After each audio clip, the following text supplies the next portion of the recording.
Mwiriwe neza.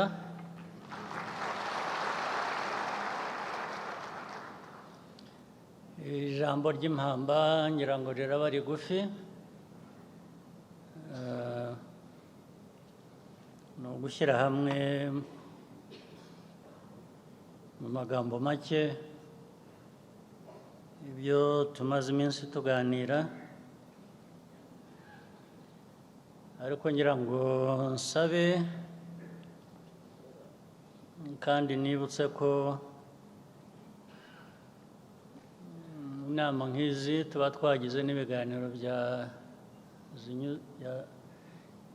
muri izo nama, ntibikabe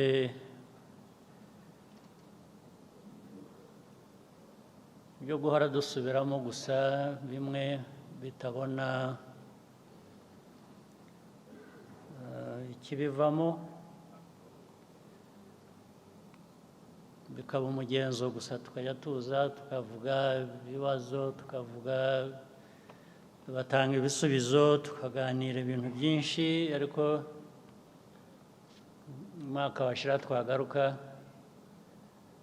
tugasanga ni nka kwa kundi. Byinshi byagiye bigenda ku buryo bwari bukwiye kuba bwarakosowe. Ntacyo byaba bimaze abantu iyo badindira mu mikorere no ku bintu bazi. Niyo mpamvu urebye n'ibibazo bya rusange dufite, navuga ko ari no muri Afurika ahubwo. Naho ubundi igisobanuro ariko cy'uko igihugu cyacu n'ibindi byinshi muri Afurika byo kudatera imbere bibibihe ibisobanuro, ko ngira ngo aho bishingiye hambere ni aha ngaha. Ibitekerezo byiza ntabwo bivamo imikorere myiza, ntabwo bijyana iteka.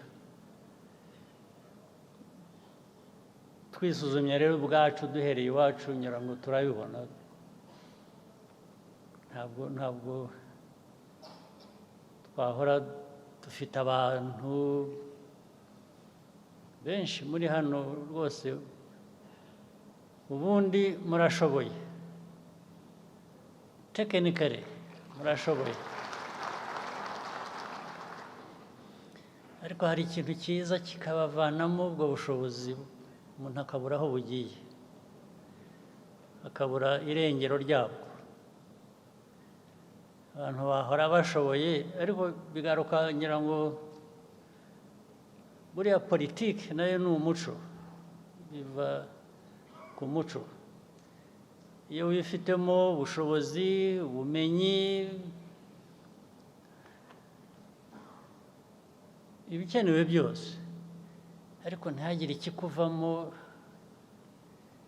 kigaragara, umuntu avuga ati ni byiza, ejo twari aha none ubu tugeze aha, turakomeje, intambwe iragaragara, turatera imbere. Haba hari ikibazo.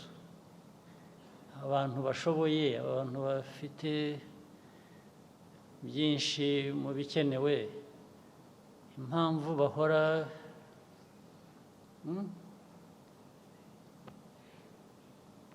badatera imbere.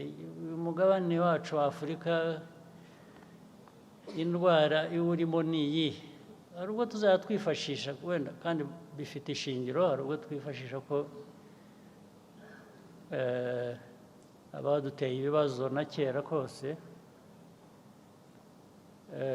bakidukurikirana bagashaka uburyo niyo babonye ushoboye uriho ugerageza gutera intambwe, baraza bakamucubya.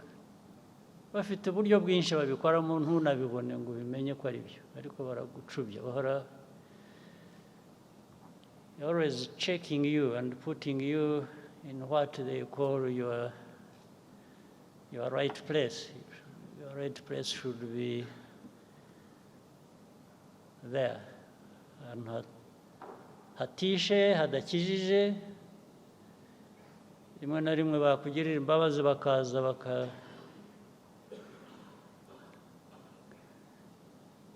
bakakugirira impuhwe bakakuzamuraho gato ntupfe ntukire ugahora uri mu bitaro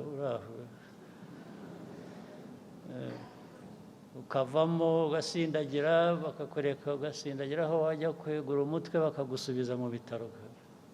Niko Afurika ibaye rwose. Urebe hirya no hino uzabibona.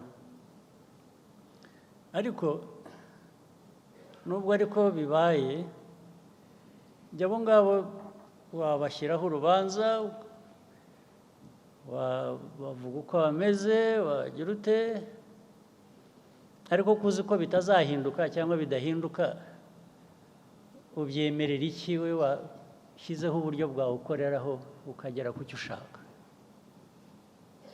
Icyo tubuza ni iki? Tuzahora amateka yabaye, tujya mu igihe cya slave trade, tukavamo tukajya mu colonial times. We can't keep referring to that as our problem. That is so. How about now? What is it now that prevents us doing what we ought to? Ni iki mwe rwose mutahanye iki mu mutwe iyo mwibaza ibyo? Ariko mwabyumvise, mwabibonye. Iyo uraho dusubiramo ibintu inzego zashyizweho zishinzwe kugira gutya gufasha ariko ntizibikora. Umwana agahaguruka, umukobwa hariya wahagurutse ati sinzi aho kujya cyangwa ndahajya, bakambwira ngo ningire ntya. Erega ibyo ni ukuri baraturindagije nyine, natwe turemera turarindagira. Ubu turindindagiza ni ukwirirwa kandi twifitemo ubushobozi da. Twifitemo ubushobozi, ibintu byose turabyumva, ibibazo inkomoko zabyo turazizi, inkomoko turazizi, ibibazo turabizi, ndetse n'ibisubizo. Ariko hagati aho tukarindagira, tukirindagiza. Ejo bakubaza ikibazo kikaba amateka, kikaba abantu baza bakakugirira nabi cyangwa bakakugira bati wemerera ikizi. Umuntu aragusanga mu rugo rwawe, mu burenganzira bwawe, akakurindagiza ukemera. Warangiza uwakurindagije wibwira ko ari we kibazo. Ikibazo ni wowe wemera kurindagira.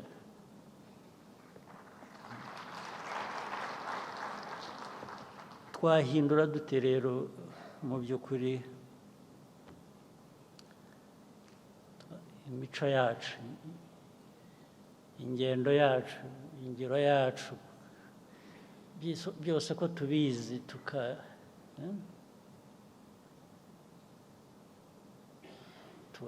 hagati yacu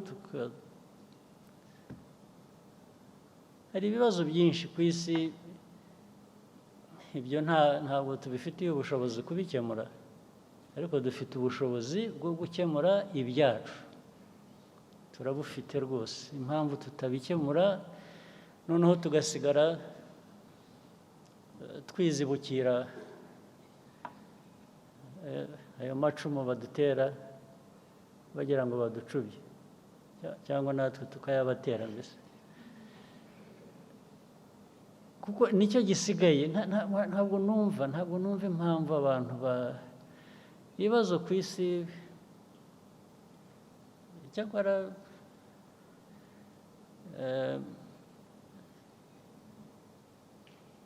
Imana abantu bakunze kuvuga ni iki, abandi bajyaho bakayikoresha kuyobya uburari no kuyobya abantu. Imana yizi kuringaniza. Iyo usigaye ureba ibibazo tumazemo imyaka n'iki baradusobanura abantu ntibatwumve, wajya kubona ukabona n'aba bandi batatwumva nabo ibyo bibazo byabagezeho. Urebye ku isi hose, isi ifite ibibazo,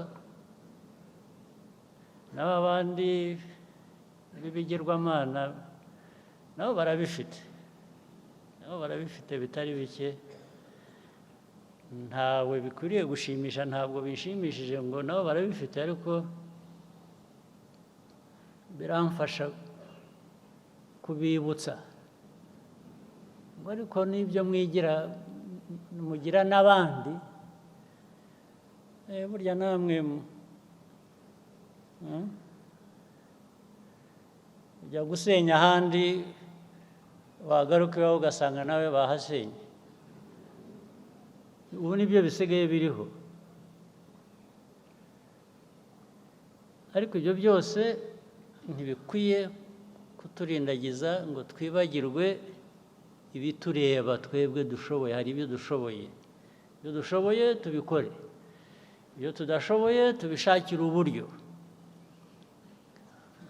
dushyiremo imbaraga, tubihe igihe, dushake uko twabigeraho, ariko dukora ibishobotse byose bikwiriye gukorwa. Hanyuma dushake uko tubana n'abandi, ari abaturanyi, ari abatuye kure, nibidukundira dukorane nabo neza, nibyanga izo mbaraga tuzigarura iwacu, dukora ibyacu bitureba, niko twatera imbere gusa. Ibi rero ntabwo bikwiriye kuba amagambo ya buri munsi, ya buri gihe, ahubwo ayo magambo, ibivugwa, ibiganirwa hano bikwiriye kuvamo ibikorwa bigaragara ko dutera imbere. Hanyuma hagati yacu tukajya tubishakira uko tubibazwa n'uko tubisubiza. Intego ari uguhora dutera imbere. Ndabashimira rero mwese ababonye umwanya wo kuba muri hano muri ibi biganiro, cyane abatanze ibiganiro. Ndashimira na partners bari aha ngaha bakurikiranye kuva ejo ibyo twaganiriye, nubwo batavuze keretse nk'umwe wavuze gusa, ariko ngira ngo batwumvise. Nizeye ko ubwo baduteze amatwi, batwumvise, bifitiye icyo byamaze nabyo. Ndabashimira mwese, ari partners bo hanze, ari abo mu gihugu. Mugire ibihe byiza n'akazi keza.